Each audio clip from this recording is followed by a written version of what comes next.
Hello people, this is my video of I made my own homemade fisheye. So yeah, it's actually pretty good. It's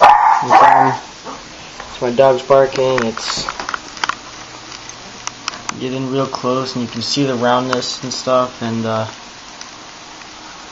so it's not that bad of a homemade fisheye, but there's a computer and stuff and phone, and yeah, so anyways, this is what it looks like. This is what it looks like.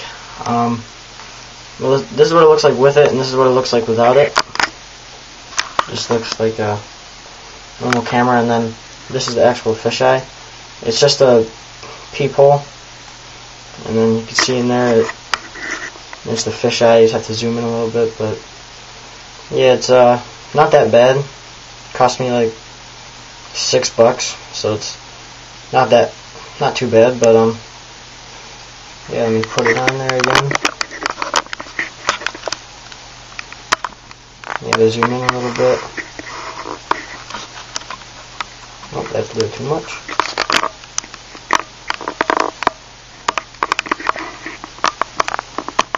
Hold up, there's a little trick to it, so it stays in place.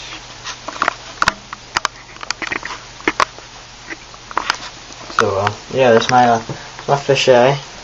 It works pretty nice. So yeah, bye.